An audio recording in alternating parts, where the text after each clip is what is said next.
Ako po'y nangangarap na ang Duterte mabalik. Yung mga hindi pumalakpak, bahala kayo. Naran po kayo. Pansinin nyo, noong panahon niya na nakaupo, mga politiko'y takot na gumawa ng mali. Pati pulis, pati sundalo, takot. Aba, biglang, anong nangyari? Ngayon ang mga kurakot mga nakaupo. Naran po kayo? Ako, tayo may hindi pinanganak kahapon. Alam natin yan.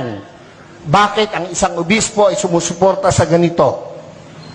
Aba, hindi masamang mangarap ng pag-unlad ng pagkakaisa sa bansa natin. Kung hindi tayo magsasalita at kikilos, kung hindi tayo magpapakita ng puwersa, ng lakas, sino ang gagawa nito? No, kung palakpak lang, hindi mo magawa, lalo na sa rally, hindi mo kaya. Yung makasigaw ng Amen! Oy, iyan yung matatapang. Dapat, ito ang tandaan nyo, ang buhay natin, minsan lang. Pakisabi mo sa katabi mo, mamamatay ka rin. Sabihin mo, malapit na. Hanggang mamatay mo siya.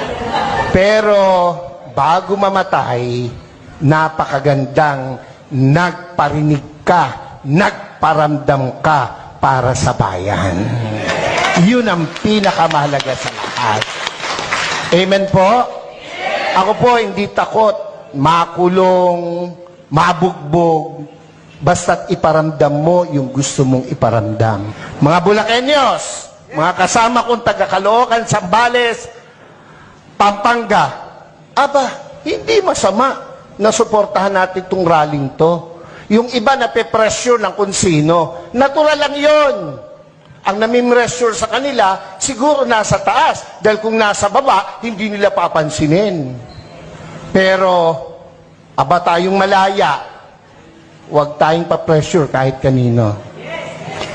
Minsan lang ang buhay natin. Dapat iparinig natin, iparamdam natin ang ating saloobin. We are not against the government. Never! And never will. Lalo po ako. Ay, nakapula nga ako Naran ba kayo? Pero, kailangan nilang makita, kanilang dapat marinig, ang dapat makita at marinig. Gera? Handa ba ang Pilipinas sa gera? Ha? Kurutan man talo tayo sa kurutan. Ilan ang bilyon ang Chino, ilan tayo? Panuntukan, talo tayo. Huwag nilang gawing issue yan. At hindi mangyayaring magkagera. Pilipino pa, subukan nila rito, talo sila. Kung ang laban lang ay chismis, panalo ang Pilipino. No. Ewan ko ba sa Pilipinas walang chismosa? Wala Mamatay na sana, Lord, yung mga nagsisinungaling. Huwag nilang gamitin yon na panakot, divert. Yung binanggit ni kapatid tungkol sa ayuda, wala akong question dun Ang question ko ron ay, nakakarating ba sa tamang tao yung ayuda? Ako hindi pa nakakaranas ng ayuda. Ewan ko itong mga kasama ko sa harapan. Nakatanggap na ba kayo? Ayuda. Kayo ba'y nakatanggap na? Oo, kaya kayo magrarally, hindi pa kayo nakakatikin. Ako po'y nagbibiro lang, pero iyon po'y katotohanan. Kung iyan napupunta sa tama. Binibigay natin sa 4-piece. Yang dole, yung mga tupad na nagwawalis at nagdadamo. 1 oras lang ang naipapile, 8 hours. So walang problema ang gobyerno, yung nagpapatupad. Naran po kayo. Yung 4-piece, hanapin mo mga nanay, isinasanla yung card. Nangagsusugal.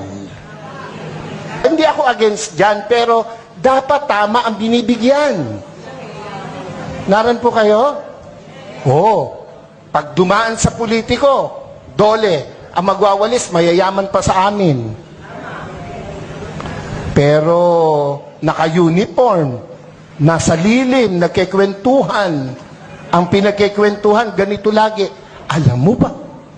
Yun mga introduction ng mga chismoso. Alam mo ba? Alam niyo ba? O tango naman. Hindi tayo papayag na hindi natin iparinig, iparamdam, ipakita ang dapat nating ipakita sa bayang Pilipinas na ating minamahal.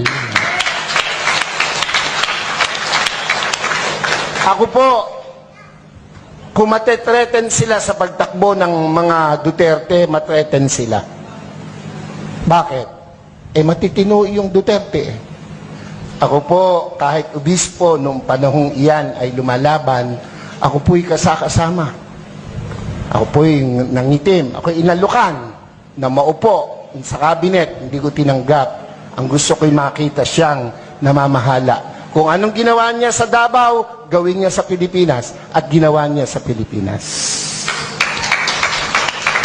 Mabalik yun, ako po ay matutuwa.